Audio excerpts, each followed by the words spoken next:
Assalamu alaikum. I'm actually in the back office, the private office.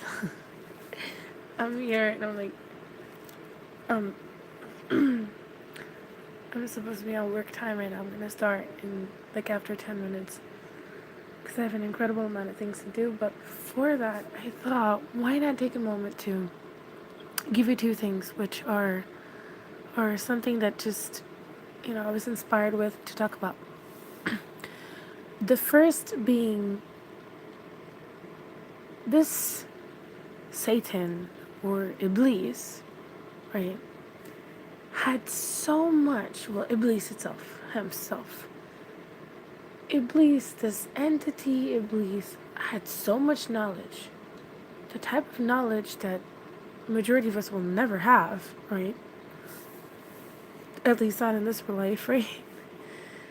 But he had so much knowledge, so much knowledge, so much knowledge. Now, when I'm going to come back into it, when I come to the word, or sorry, the verse where it says that God says in the Quran, He says, my deen, right?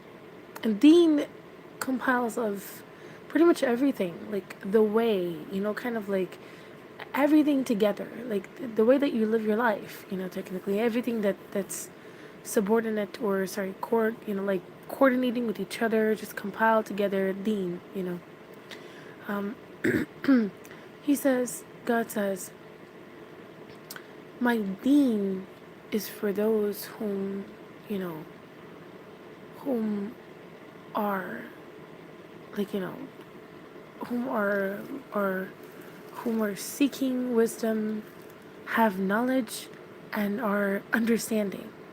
So there's two parts to it.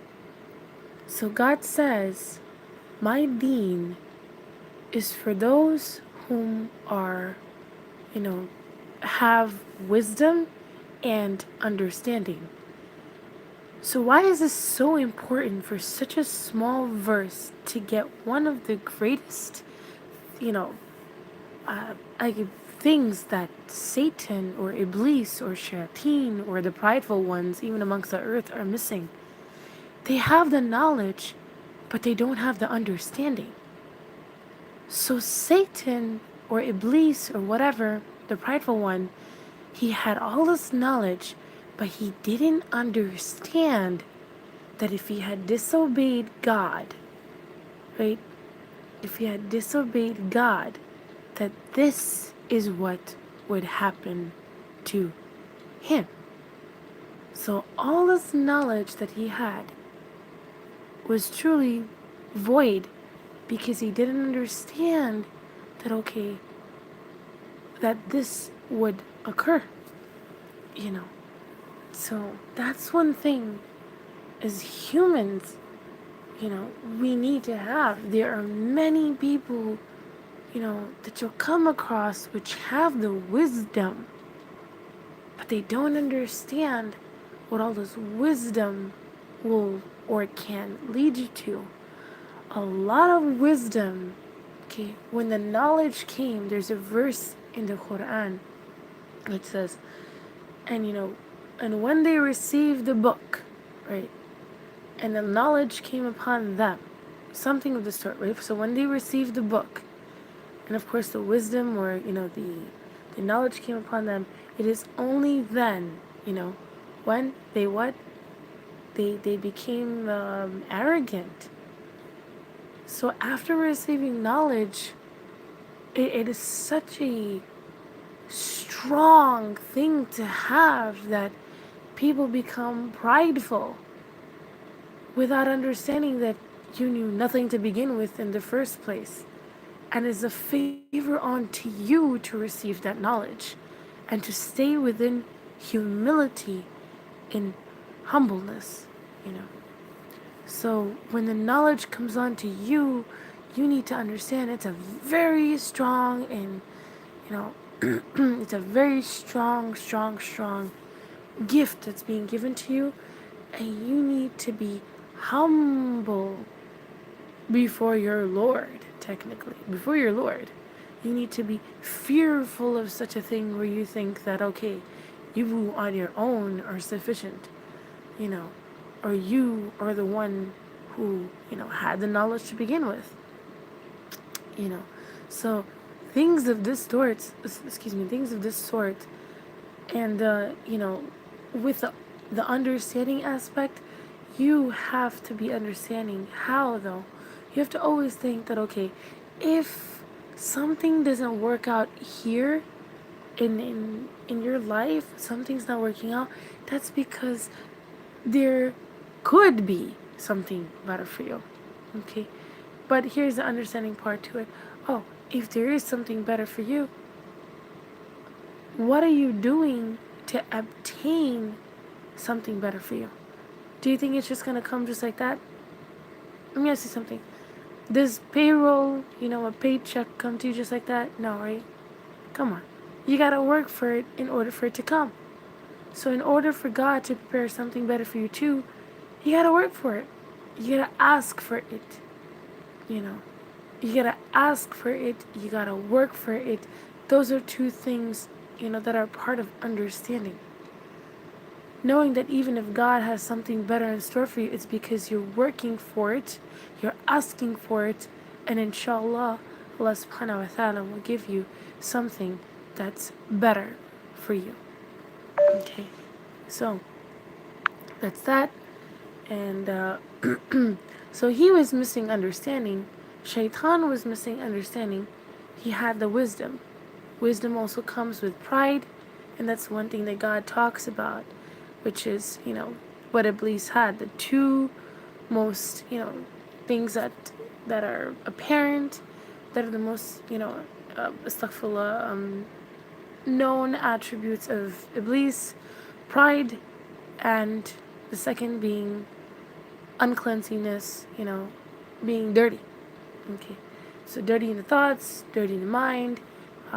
There's no purity found within one whom, is like one who is shaitan or iblis, whom is prideful and is just, just unclean in their thoughts, unclean in their speech, and just unclean overall. Like, they cannot be a person of light, So, here's another interesting way to look at it. The other day I saw it, and it was, when it is dark, right, in a room, everything becomes hidden, right? Everything becomes hidden. And a lot of these things that are disgusting are actually done in, hidden. Like, being concealed. Being concealed. And if you see something when the light is turned on, you can see everything, right? You can pretty much see almost everything, right? So when the light is turned on, everything is clear. So that's, there's nothing truly hidden because the light is turned on. You can see everything. So as a human being, when we have God in our lives and we have light in our lives, we're able to see clearly. We're able to be more truthful, more honest. You don't see that, kind of like concealing anymore, that hidden aspect anymore, that deceiving, wanting to plot and plan to deceive. Because the thing is, at that moment when everything is out in the open, you're no longer, concealing. You're no longer doing anything that which will be shameful and guilty, and that's the change that starts to occur for a believer, because that's what God says, that we are in darkness, and He's the one that gives unto us to bring us into the light. Inshallah, may that be the case for those whom want it, or those whom are pure in their nafsins, at least, right? Now, the next part is the word nakusu alayk, or the term of the words nakusu alayk. Assalamu alaikum to the subscribers that, 2 new subscribers that I have. Thank you so much for choosing to come aboard this arc.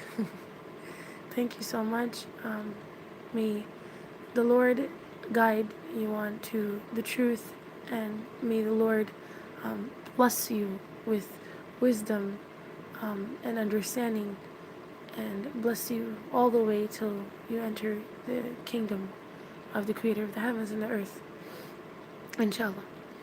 And going forward, there are things you need to understand about the Quran too, which changed my life, which are the terms nakusu alayk. Allah subhanahu wa ta'ala says, nakusu alayk to the Quran, or to your lives, like these are all stories, but they're not the stories that Allah subhanahu wa ta'ala says in another ayat, where Allah subhanahu wa ta'ala says, that people call them stories. But He's trying to make us understand that other, the people that I'm talking about, are thinking these are stories that are not real, or incidents or events that are not real. And they just say that these are fables, and things of that sort, that they're fake, that these things didn't really happen, that there is no truth behind any of this. That's what I'm referring to.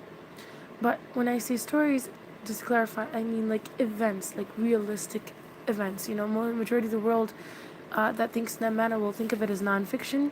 I like to think of it as a biography or of our prophets and their lives, and or just the truth of what they went through, and what God is teaching us through what had occurred, and all the other information that He wants to give to us, other than the prophet and their lives, just actual truth, just as it is.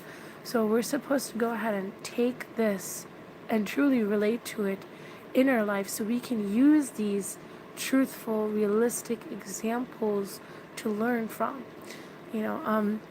Just with the story of Prophet Yusuf alayhi salam, whom went ahead and for 7 years, he had plentiful, he saved, and then another 7 years, there was this discrepancy in his kingdom where there was no water coming down and no vegetation and whatever it is that the kingdom was missing, correct?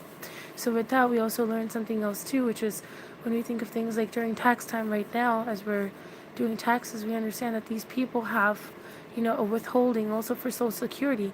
That's because, like now, during this time, we have in our lives, like as we're younger, we should be saving for our bad times. And that's something that's also, and a verse such as that is applicable to us in our lives as well too, because that's what we do with Social Security. In our good times, we are saving for our bad times.